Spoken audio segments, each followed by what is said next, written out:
Explain the analogous of angular momentum.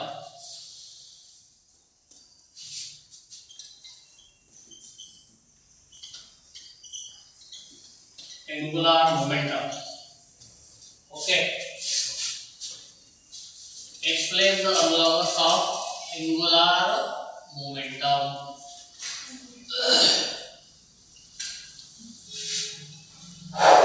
Student, you see here angular momentum or moment of linear momentum. Explain the analogous of angular momentum. Angular momentum किस term को analogous है ये आपको explain करना है। आप देखो students, यहाँ पे आपको पता है, वी नो, आपको पता है, क्या पता है, we know the formula for angular momentum. Angular momentum in terms of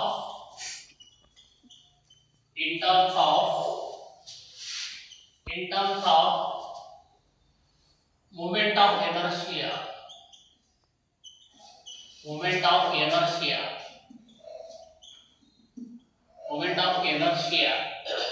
and angular speed.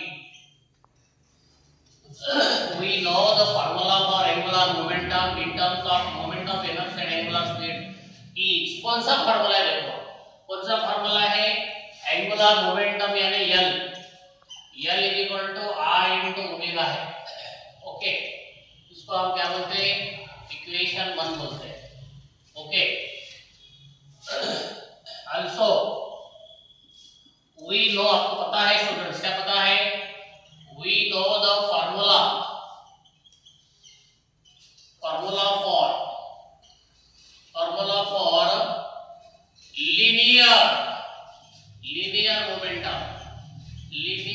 momentum का आपको फार्मूला पता है, कौन सा है, इन टर्म्स ऑफ, इसके टर्म्स में, इन टर्म्स ऑफ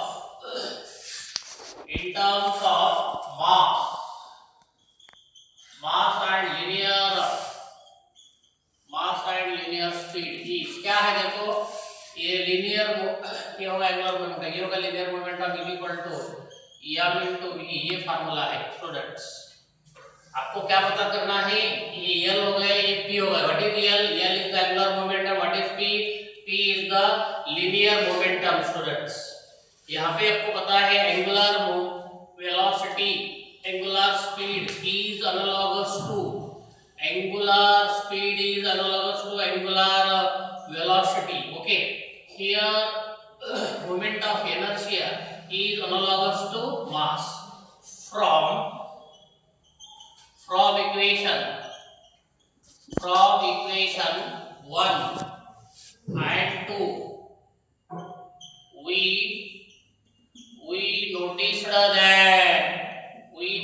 that कौन सा, what is this, this is the angular momentum, what is this, this is the linear momentum. So angular momentum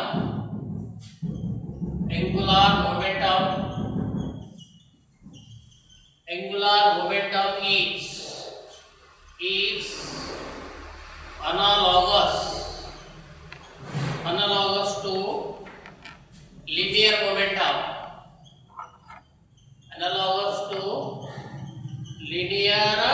momentum, ये देखो यहाँ पर कैसा है, angular momentum is analogous to linear momentum. ये पहला हो गया हमारा students, this is the first point हो गया। दूसरा क्या है, m और I, moment of inertia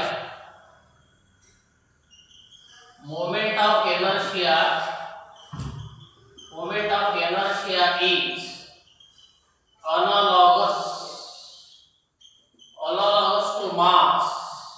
analogous to mass, and third कौन सा है, देखो थर्ड ये है angular speed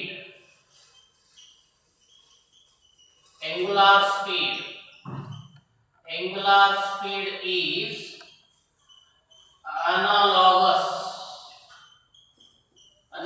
to linear speed, analogous to linear speed. Okay, and number fourth is torque. Torque is analogous to force. Okay, torque is analogous to क्या है students? Force. ये देखो यहाँ पर क्या है, explain the analogous of angular momentum. Angular momentum किसको analogous है? analogous को तो क्या नाम है, this is equal to this कैसा हो जाता है कि नहीं? समझे आप दोनों है ओके नहीं? this is analogous to this, this is analogous to this. ऐसे यहाँ पर देखो हमने यहाँ पे आपको क्या किया है, दो फार्मूले बता दिया है. We know the formula for angular momentum in terms of inertia and angular speed. L क्या बोलते हैं? L क्या है? Angular momentum है. What is L here? L is the angular momentum है. तो angular momentum का फार्मूला क्या है? L is equal to I into क्या है? ओमेगा है. Also we know the formula for linear momentum. Linear momentum किसको बोलते हैं हम? P को बोलते हैं. P is equal to क्या फार्मूला है? मास into वेलोसिटी है. अगर हमने इक्वेशन 1 और इक्वेशन 2 से हमको ऐसे पता चलता this is analogous to this. Okay, L is analogous to क्या है? P. L क्या बोलते हैं? Angular momentum is analogous to linear momentum. Angular momentum is analogous to linear momentum. ये इसको क्या बोलते हैं? आ क्या है? Moment of inertia is analogous to mass. Moment of inertia analogous to क्या है? मास है. यहाँ पर क्या है? Angular speed is analogous to linear speed. Angular speed is analogous to linear speed. Okay, और टॉर्क को क्या बोलते हैं? जो राउंडिंग होता है वो भी फोर्स से लेके क्या है? टॉर्क रहता. और जो लिनियर फोर्स रहता है उसको क्या बोलते हैं? फोर्स ही बोलते हैं कि नहीं? टॉर्क इज एनालॉगस टू क्या है? फोर्स है. ओके, अभी यहाँ पे देखो और एक फार्मूला है यहाँ पर. सिर्फ फार्मूला क्या है देखो, L इज इक्वल टू क्या है? वेक्टर R क्रॉस क्या है स्टूडेंट्स? Vector P. फार्मूला है किसका? फार्मूला है एंगुलर मोमेंटम का. ये क्या है? फार्मूला है. तो हम क्या कर सकते हैं? ये वेक्टर फॉर्म में है. वेक्टर फॉर्म में अगर निकालना है तो R into P into क्या करना चाहिए स्टूडेंट्स? sin थीटा करना चाहिए. क्या करना चाहिए? हमने वेक्टर में देखा है, क्या देखा है? वेक्टर A क्रॉस वेक्टर अगर B है तो हम क्या लिख सकते हैं? A B sin लिख सकते हैं. अगर A डॉट B है, क्या है? वेक्टर A डॉट B है तो हम क्या कर सकते हैं? A B cos थीटा कर सकते हैं कि नहीं? ये हमने पढ़ दिया है. A cross B equal to क्या है? A B sin theta. What is the sin theta? Angle between vector A and B. ऐसा रहता है. इसीलिए L इक्वल टू क्या है? फार्मूला आपके पास क्या फार्मूला है? R क्रॉस वेक्टर P है. दोनों का वेक्टर निकालने के बाद what is RP? RP is the product of magnitude of R into P. What is theta? Theta is the angle between R and P. दोनों के बीच में का जो एंगल है उसको क्या बोलते हैं?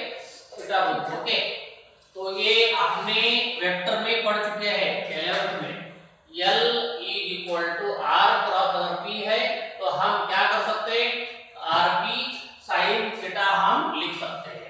Okay, any problem here? सबको समझ में आया? सबको समझ में नहीं आया? ओके, फिर से बताना पड़ेगा. देखो फिर से देखो, explain the analogous of angular momentum. आपको क्या करना है स्टूडेंट्स? पहले एंगुलर मोमेंटम का फार्मूला लिखो. We know the formula for angular momentum. किसके फॉर्म में? In terms of moment of inertia and angular speed के फॉर्म में.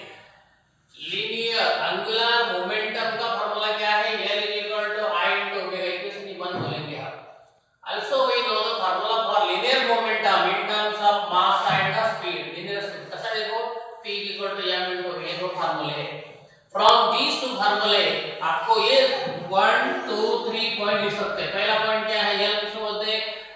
Angular momentum is analogous to linear momentum. पहला पॉइंट हो गया. Angular momentum is analogous to linear momentum. दूसरा point क्या है? इसको क्या बोलते हैं? Moment of inertia is analogous to mass. Moment of inertia analogous to क्या है? मास है.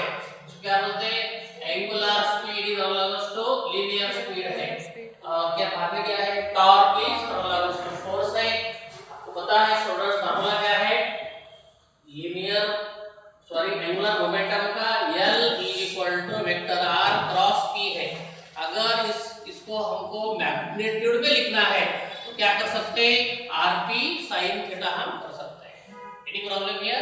सबको समझ में आया? ओके, तो लिखो of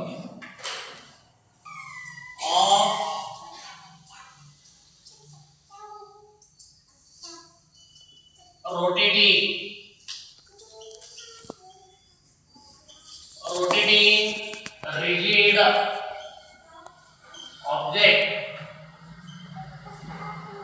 rigid object about an axis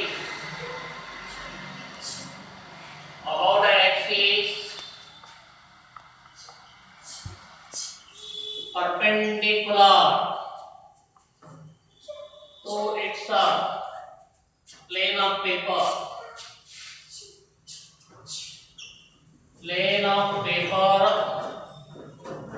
okay. ये तुम्हारा इंपॉर्टेंस पॉइंट है। पहले तो हम क्या करेंगे स्टूडेंट्स, यहाँ पे रिजिड ऑब्जेक्ट ले लेंगे। रिजिड ऑब्जेक्ट का मतलब क्या है, इसका शेप ऐसा भी रह जाता।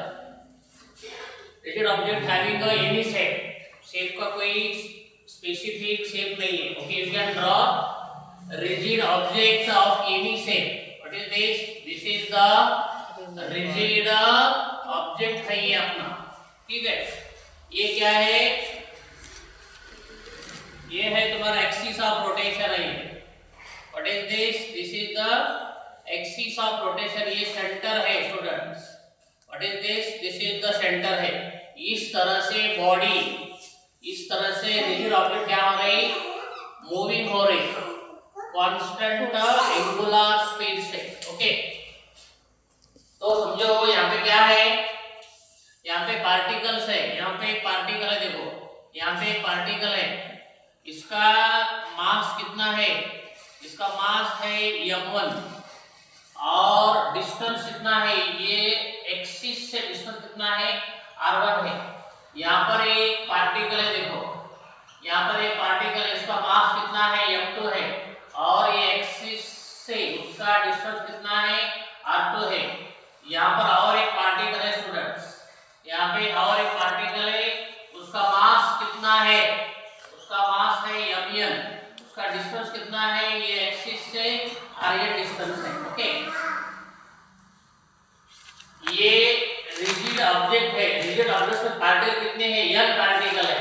उसमें से हमने m1 पार्टिकल लिया है, मतलब फर्स्ट पार्टिकल लिया है।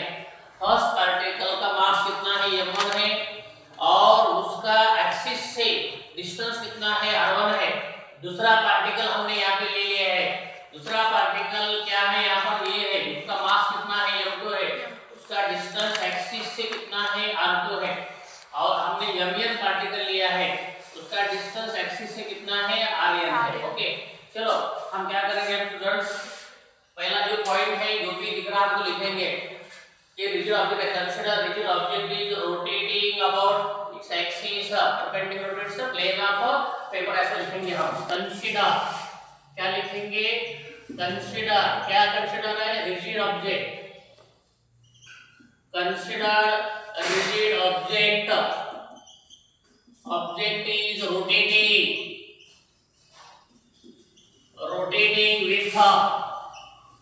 rotating with constant angular speed omega, है कि नहीं? constant angular speed omega about an axis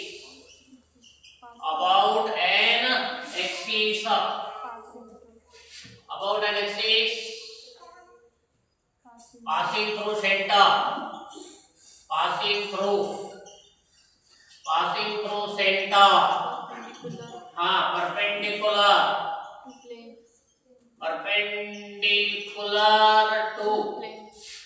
to its plane of paper। जो भी हमको दिख रहा हो हमें यहाँ पे लिखा। ये देखो कंसीडर रिजिड ऑब्जेक्ट है। Rigid object is rotating with constant angular speed omega about an axis passing through center perpendicular to its plane। जो भी हमने यहाँ पे दिख रहा है वो हमने यहाँ पे फर्स्ट सेंटेंस पे लिखा है। ओके, तो कुछ समझे? हमने क्या किया है? ये रिजिड ऑब्जेक्ट है, रोटेट हो रहा है, ठीक है नहीं? About its axis perpendicular to the plane of paper, जो भी है उसकी स्पीड कैसी है, कांस्टेंट एंगुलर स्पीड है। Okay, consider rigid object is rotating with constant angular speed omega about an axis passing through centre perpendicular to its plane. Okay, ये तुम्हारा first point हो गया स्टूडेंट्स। सेकंड पॉइंट क्या है देखो, rigid object consist of n number of particles. ये rigid object में कितने पार्टिकल्स है, बहुत सारे पार्टिकल्स है। Rigid object consist of, rigid object consist of n number of particles, n number of particles। कितने पार्टिकल्स है students, n number of particles है, having their masses, उसके masses कितने हैं, having their masses m1 m2 dot dot dot कितना है mn, है क्या नहीं। वो बैठे हैं, कहाँ पे बैठे हैं, m1 r1 डिस्टेंस के वहां बैठा है, m2 कहाँ बैठा है, r2 डिस्टेंस, mn कहाँ बैठा है, rn distance from the axis of rotation.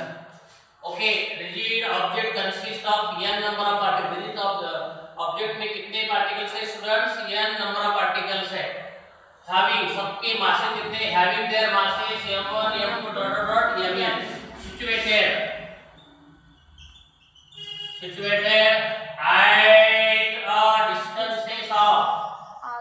at distances of r1 r2 dot dot rn, ठीक है नहीं, from the axis of rotation, from the axis of rotation, axis of rotation से सबका distance कितना है, m1 का डिस्टेंस कितना है, r1 है, m2 का डिस्टेंस कितना है, r2 है, और mn का डिस्टेंस कितना है, rn है। सब कुछ हमने यहाँ पे लिख दिया है। Okay,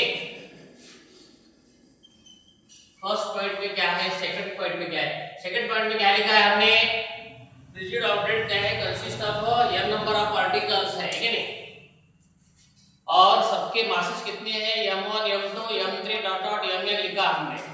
They are situated at a distances of r1 r2 r3 dot dot rn from the axis of rotation। तो कितना ले सकते हैं, r1 r2 r3 r4 लिख सकते हैं, लेकिन हमने यहाँ पे r2 तक लिया है, बाद में डायरेक्टली हमने क्या करा है, rn लिखा है। ठीक है, अभी क्या कर सकते हैं हम, ये देखो पार्टिकल जो रिजिड ऑब्जेक्ट है ना, रिजिड ऑब्जेक्ट की कांस्टेंट एंगुलर स्पीड है, लेकिन सभी अंदर वाले सभी जो पार्टिकल है, सब पार्टिकल की लीनियर स्पीड सेम नहीं रहती।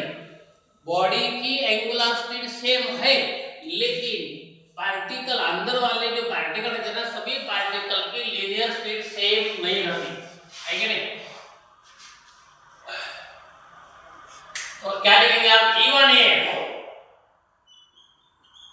even if rigid object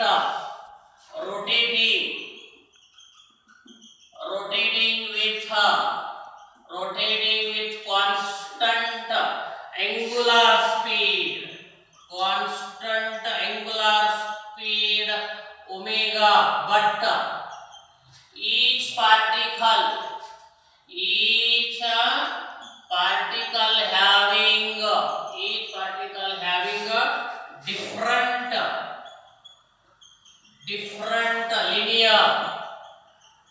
different linear speed, सभी पार्टिकल की क्या है, लीनियर स्पीड डिफरेंट है।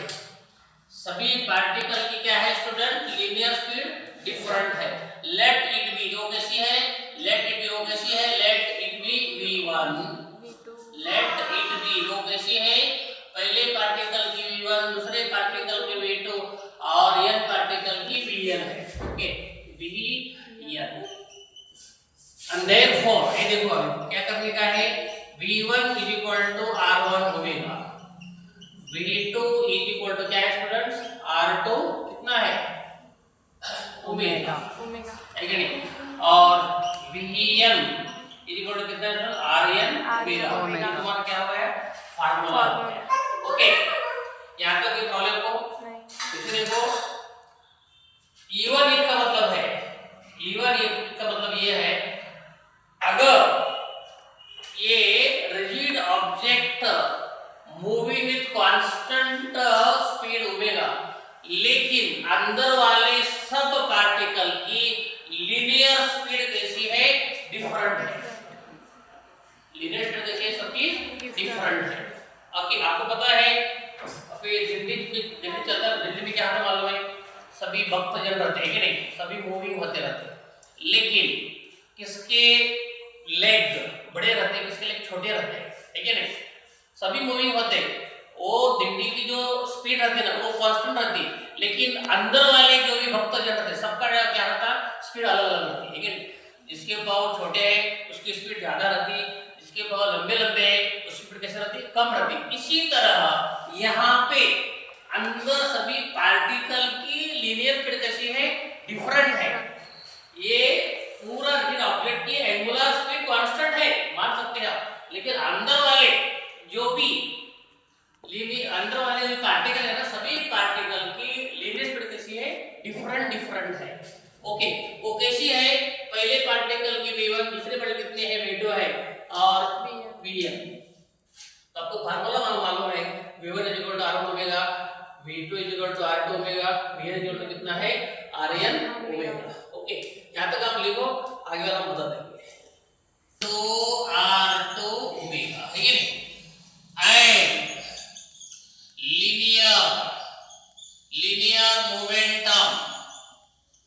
linear momentum of nth particle का हम क्या करेंगे student, pn is equal to mn rn omega, ऐसा करेंगे। ओके, तो समझ में है, ऐसा समझ सबको, वैसे आपको समझ आ गया। हाँ, ये देखो ये p1 है, ये p2 है, ये कितना है, pn। ओके, चलो अभी हम क्या कर सकते हैं, ये हो गया तुम्हारा लीनियर मोमेंटम। अभी क्या करेंगे, angular momentum, linear momentum of first particle, second particle और n पार्टिकल आपने निकाले। ये हो गया तुम्हारा फोर्थ पॉइंट। अभी फिफ्थ पॉइंट हम ले लेंगे, अभी angular momentum. Angular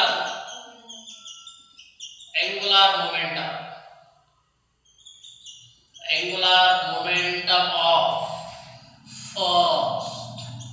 first particle is क्या है, देखो L1 इज इक्वल टू ये देखो फार्मूला ऐसा है, P1 पता है ना, P1 R1 है कि नहीं, P1 R1 ये आपका फार्मूला है। What is the P1 value, P1 की वैल्यू कितनी है, ये है m1 R1 omega into R1। इसका आगे ऐसा हो सकता है m1 R1 इनटू R1 क्या हो जाएगा स्टूडेंट्स, R1 का स्क्वायर, ये क्या हो जाएगा, omega. What is this, this is the angular momentum of first particle, ये हो गया।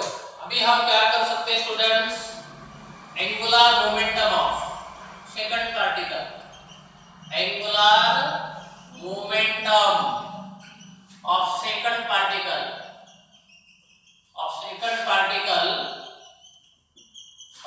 इज क्या है, L2 इज इक्वल टू क्या है स्टूडेंट्स, ये देखो ये हो जाएगा, क्या हो जाएगा, m2 r2 स्क्वायर ओमेगा, ठीक है। Lastly angular momentum of nth particle, angular momentum of nth particle is क्या है, nth पार्टिकल का Ln is equal to mn rn square omega, ये है L1 का, L2 का, Ln का। ये सभी पार्टिकल का हमने निकाल दिया है। अभी हमको क्या करना है स्टूडेंट्स, रिजिड ऑब्जेक्ट का निकालना है। रिजिड ऑब्जेक्ट का निकालने के लिए सभी पार्टिकल के एंगुलर मोमेंटम की एडिशन करनी चाहिए, सम लेना चाहिए, ठीक है नहीं। तो हमें अभी क्या करते हैं, हमने क्या किया, पहला फोर्थ पॉइंट में क्या किया है, लीनियर मोमेंटम निकाल दिया है। फिफ्थ पॉइंट में क्या किया है, एंगुलर मोमेंटम निकाल दिया है।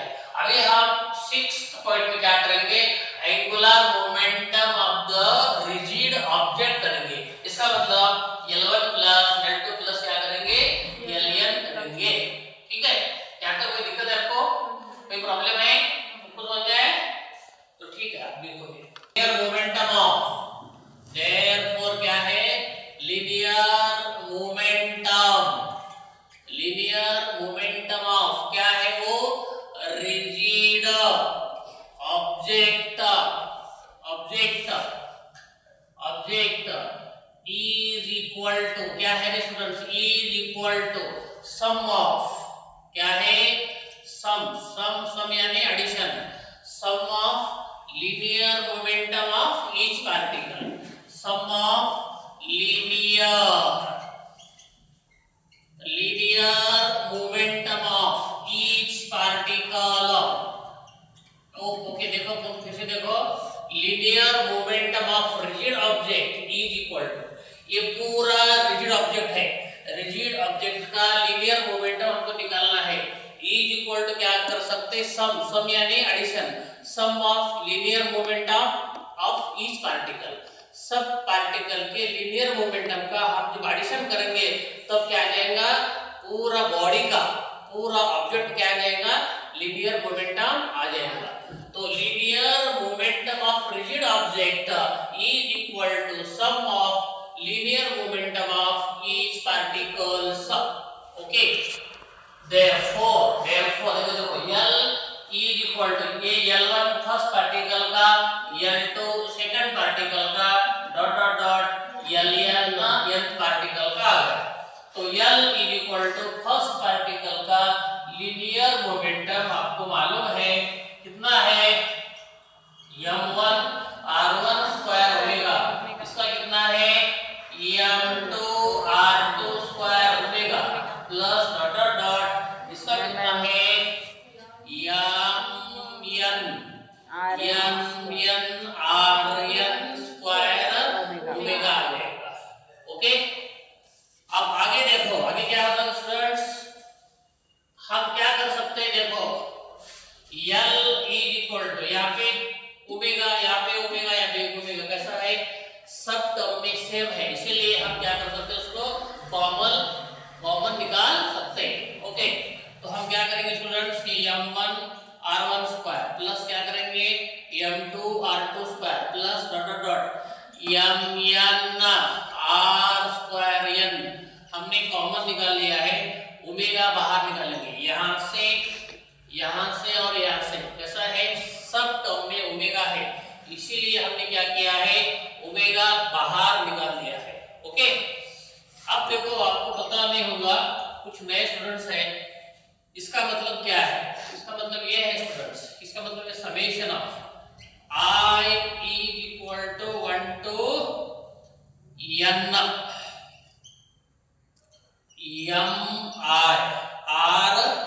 इसका मतलब ये है स्टूडेंट्स, इसका मतलब m1 r1 square plus m2 r2 square plus dot dot dot mn rn square, इसका मतलब क्या है, इसको बोलते हैं समेशन, मतलब क्या बोलते हैं स्टूडेंट्स, समेशन बोलते हैं, summation of I is equal to 1 to n mi ri, और ये ओमेगा बाहर निकाल सकते हैं। ओके, तो L इज इक्वल टू क्या है, इसका मतलब ये है मोमेंटम ऑफ इनर्शिया, इसको क्या बोलते हैं, I बोलते हैं, I इनको क्या है, ओमेगा।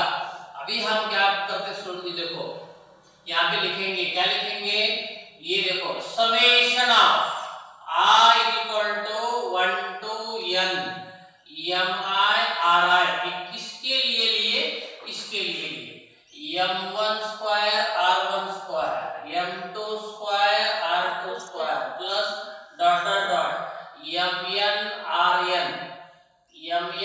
rn स्क्वायर, ये सभी टर्म के लिए तुम ऐसा ले सकते, ये डेफिनेशन है किसकी, मोमेंटम ऑफ इनर्शिया की, m1 r1 square plus m2 r2 square plus dot dot mn rn square के लिए हम इसको बोलते हैं समेशन, ये जो साइड है ना, ये साइड इसको क्या बोलते हैं, समेशन बोलते हैं, इसको क्या बोलेंगे, I equal to 1 to n mi ri,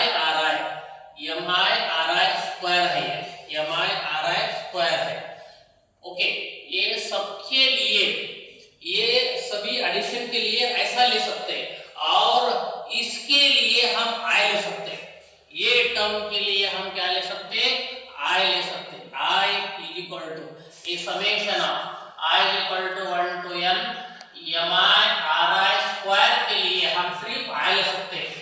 ये सब के लिए ये ले सकते हैं और इसके लिए हम आई ले सकते हैं।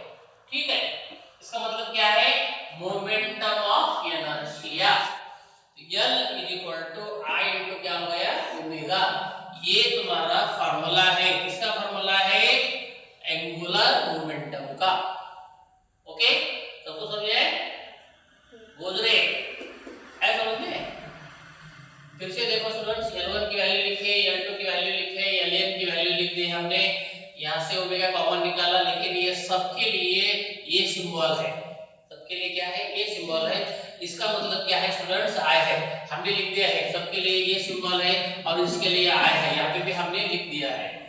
तो L इक्वल टू कितना हुआ है, I into omega. This is expression for angular momentum of a rotating object with constant angular speed perpendicular to its plane of paper. Okay, तो कुछ हो जाए ये, चलो अभी लिखो। obtain an expression for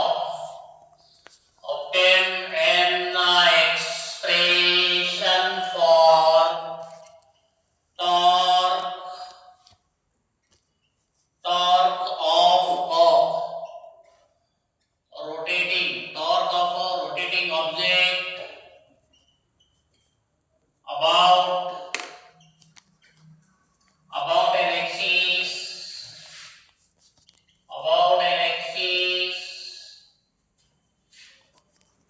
perpendicular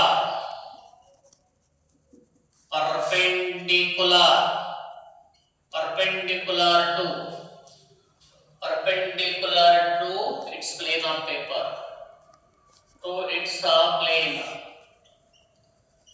plane of paper, perpendicular to its plane of paper, perpendicular to its plane of paper. Obtain expression for torque of a rotating object about an axis perpendicular to its plane of paper. समझो यहाँ पर भी हम क्या करेंगे students, एक rigid object ले लेंगे और एनी से rigid object of, this is the rigid क्या है स्टूडेंट्स, ये ऑब्जेक्ट है। ओके, और यहाँ पे क्या होगा मालूम है, ये एक्सिस है, क्या है ये, what is this, this is the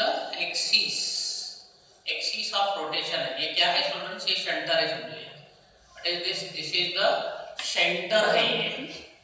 ठीक है, ये बॉडी क्या करती है, एक rotating with constant angular acceleration. What is this, alpha is the constant angular acceleration से बॉडी मूविंग हो रही है। समझो यहाँ पर भी क्या करेंगे, हम 3 पार्टिकल्स ले लेंगे। समझो ये पहला पार्टिकल है स्टूडेंट्स, क्या है, this is the first particle, उसका मास कितना है, m1 है, उसका डिस्टेंस कितना है स्टूडेंट्स, ये r1 है। ओके, जब मूविंग हो रहा तो क्या होता मालूम है, उसके ऊपर फोर्स अप्लाई होता है, कौन सा force, F1 force apply. Okay, यहाँ पर एक पार्टिकल है स्टूडेंट्स, समझो यहाँ पर एक पार्टिकल है। ओके, यहाँ पर एक पार्टिकल है। ओके, उसका मास कितना है स्टूडेंट्स, उसका मास क्या है, m2 है, डिस्टेंस कितना है, r2 है, इसके ऊपर भी फोर्स अप्लाई होता है, क्या बोलते हैं हम, F2 ऐसा लिखेंगे, ठीक है नहीं। और यहाँ पर और एक पार्टिकल है,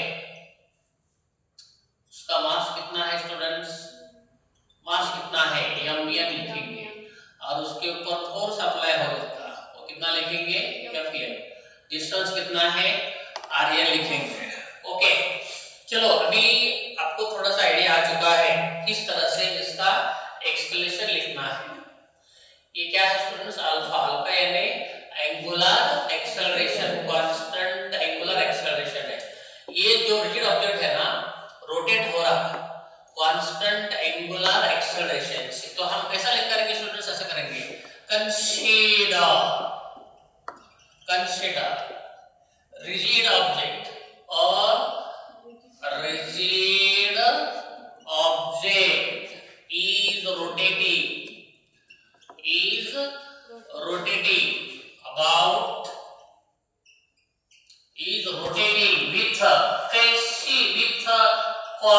constant angular acceleration, body rotate हो रही, ऑब्जेक्ट रोटेट हो रहा, लेकिन कैसे हो रहा? With constant angular acceleration. Consider a rigid object is rotating with constant angular acceleration. उसका क्या है स्टूडेंट्स? Constant angular acceleration, है कि नहीं? About an axis, about an axis passing through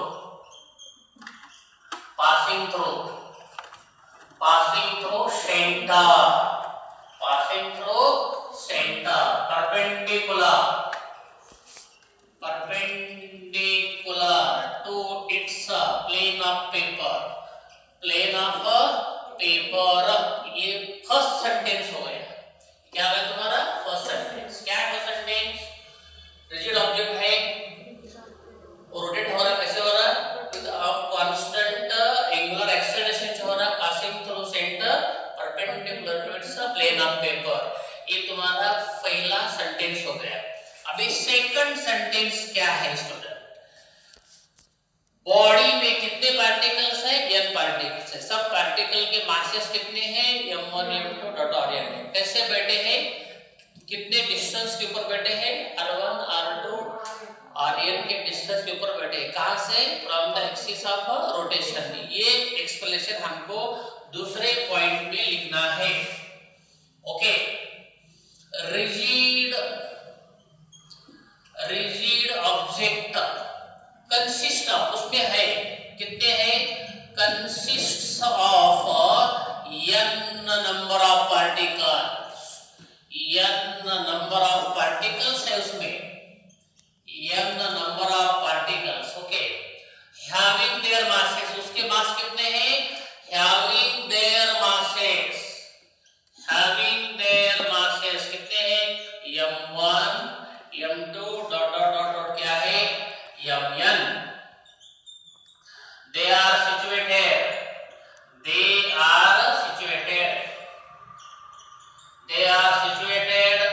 at distances of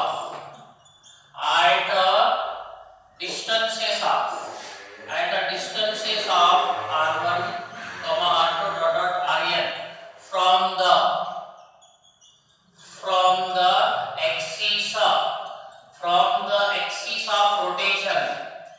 the axis of rotation, rigid object में कितने particles है students? n particles है, और सबके मासेस कितने हैं? m1 m2 डॉट mn है। कैसे बैठे हैं? r1 r2 dot rn from the axis of rotation. ये एक्सिस ऑफ रोटेशन है। What is this? This is axis of rotation. Axis of rotation से पहला पार्टिकल r1 डिस्टेंस के ऊपर है, दूसरा पार्टिकल r2 डिस्टेंस के ऊपर है, n पार्टिकल rn डिस्टेंस के ऊपर है। हमने ऐसा लिखा है। ओके, ये फर्स्ट सेंटेंस हो गया, ये सेकंड सेंटेंस हो गया। आपको थर्ड सेंटेंस लिखना है। थर्ड सेंटेंस क्या लिखना है?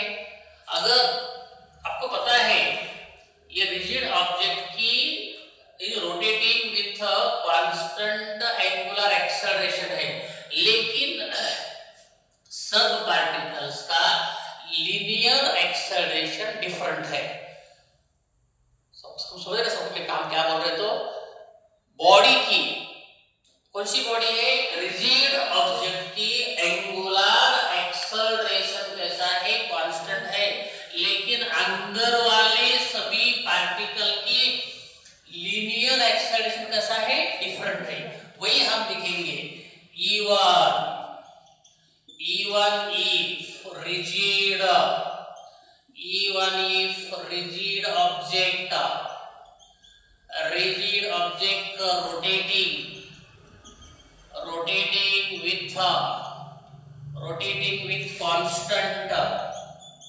rotating with constant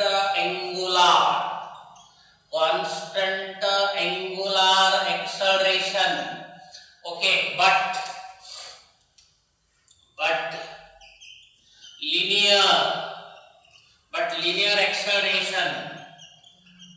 linear acceleration of each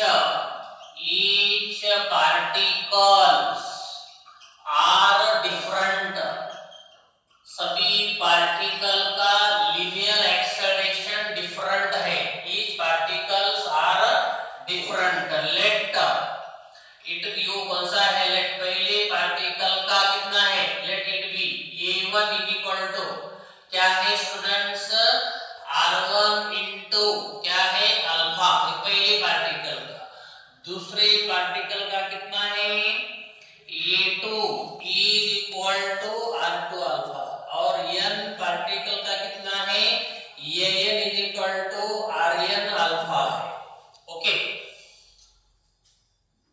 even if rigid object rotating with a constant angular acceleration alpha, सबका एंगुलर एक्सेलरेशन कैसा है, कांस्टेंट है, but linear acceleration of each particles are different, लेकिन सभी particle का एंगुलर एक्सेलरेशन कैसा है, different है।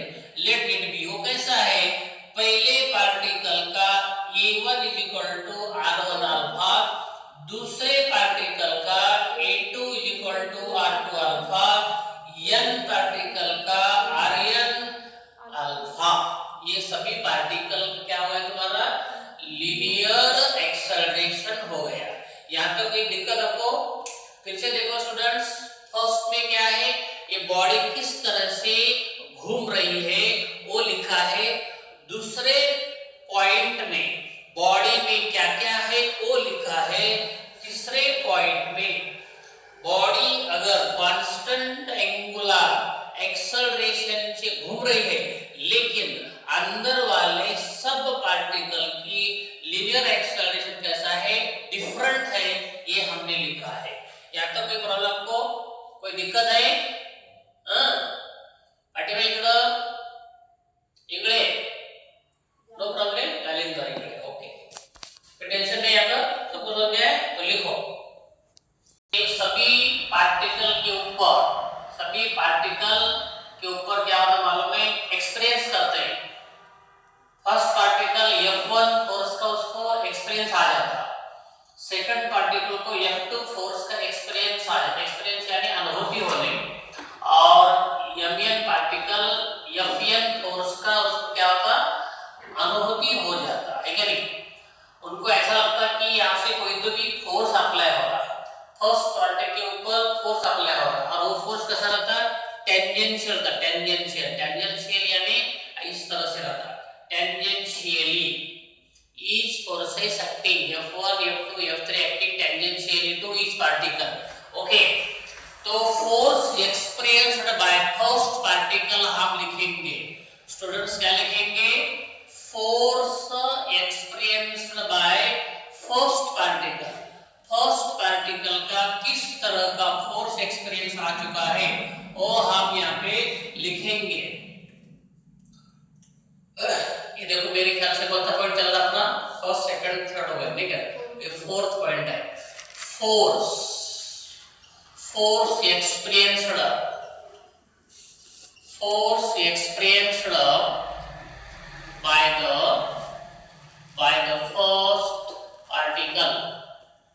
by the first particle। देखो उसको क्या बोलेंगे स्टूडेंट्स, ये पहला part F1 is equal to क्या है, m1 a1 है, ये फार्मूला है तुम्हारा।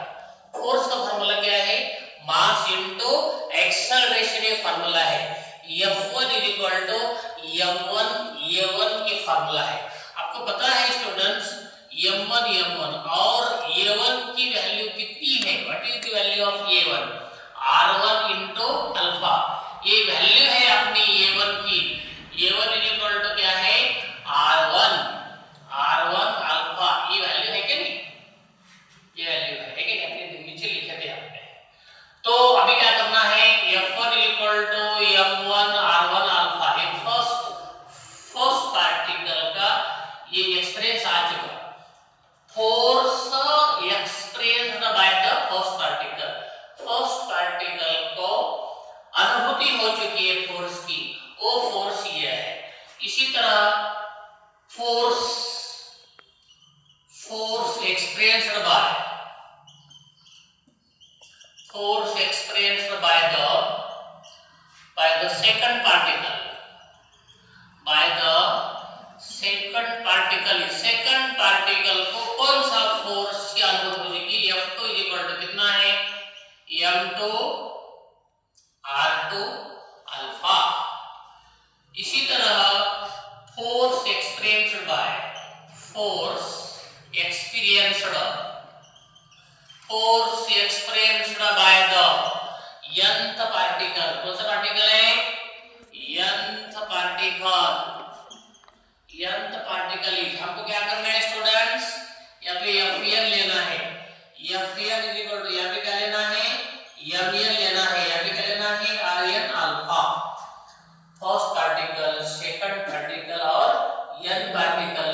फोर्थ पॉइंट, अभी फिफ्थ पॉइंट लेंगे हम। Torque, torque acting on first particle, on first particle is, कौन सा है स्टूडेंट्स? तो बोलेंगे टाउ 1, क्या बोलेंगे? टाउ 1 इज इक्वल टू, देखो F1 R1, ये फार्मूला है आपका टाउ, इसको क्या बोलते हैं? टाउ बोलते हैं, tau 1 is equal to what is F1? F1 की वैल्यू कितनी है स्टूडेंट्स? ये M1 R1 अल्फा, और ये क्या है? R1 है। इसी तरह ये को M1 R1 into R1 क्या है स्टूडेंट्स? R1 का स्क्वायर होगा, ये क्या है? Alpha. This is the formula for torque acting on first particle. इसी तरह अभी हम क्या करेंगे? Torque acting on the second particle, torque acting on the nth particle निकालेंगे। Torque TO RQUE, torque acting on second particle, देखो on second particle is कैसा है स्टूडेंट्स? ये देखो tau 2 is equal to F2 R2। What is F2? F2 is M2 R2 alpha, M2 R2 alpha R2। ये देखो students R2 into R2 क्या हो गया है? R2 का क्या हो गया है? स्क्वायर into अल्फा हो गया। This is the tau 2। Okay, अभी हमको क्या करना है? Force torque acting on the nth particle,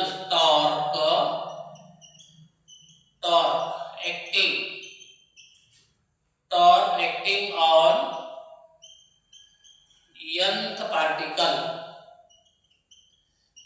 particle is, direct लिखो, डायरेक्टली ये लिखने का, tau n is equal to mn rn square alpha.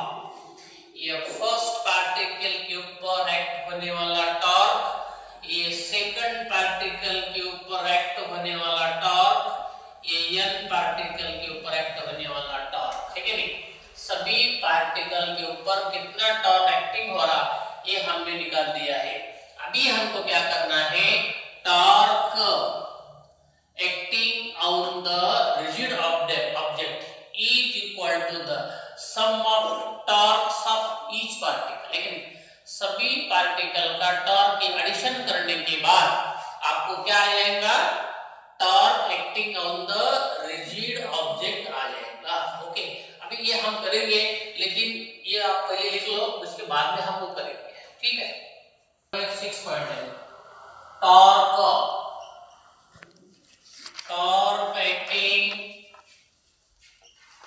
acting on the rigid object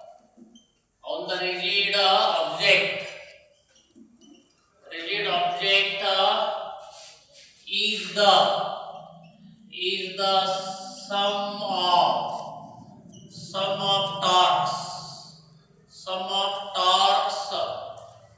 sum of torques of each particles। ये देखो हमने क्या बोल दिया है? Torque acting on the rigid object is the sum of torques of each particle. सभी particle के torque का एडिशन करने के बाद जो भी टॉर्क आएगा वो किसका आएगा? पूरा बॉडी का आएगा। ये देखो therefore tau is equal to कितना है? टाउ 1 प्लस क्या है? टाउ 2 प्लस कितना है? टाउ n है। अभी हमको क्या करना है? टाउ 1 की वैल्यू लिखनी है। ये देखो m1 r1 स्क्वायर अल्फा, एक इसका है m2 r2 square alpha plus या फिर क्या लिखना है?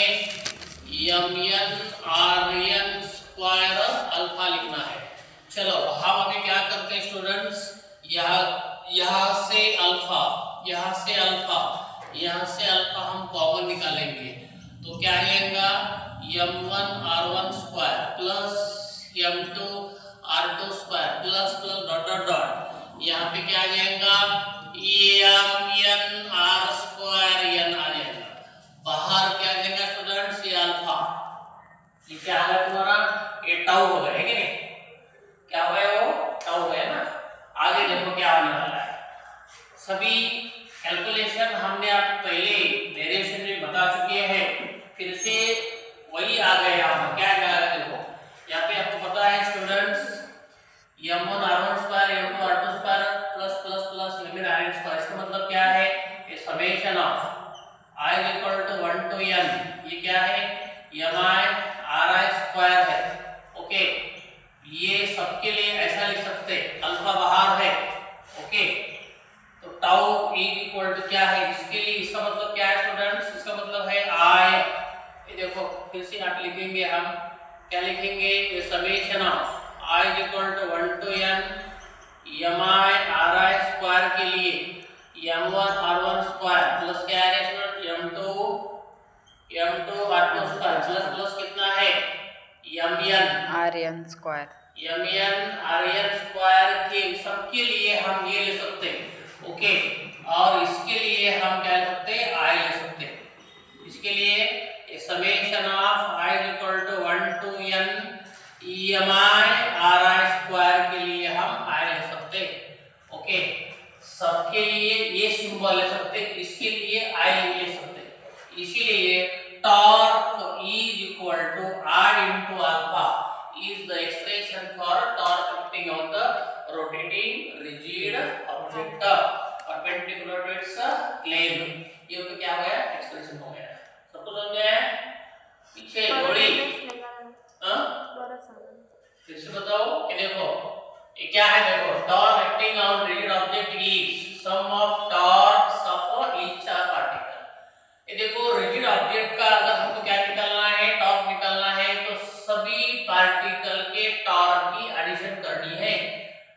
Tau equal to tau 1 plus tau 2 dot dot क्या है, टाउ n है।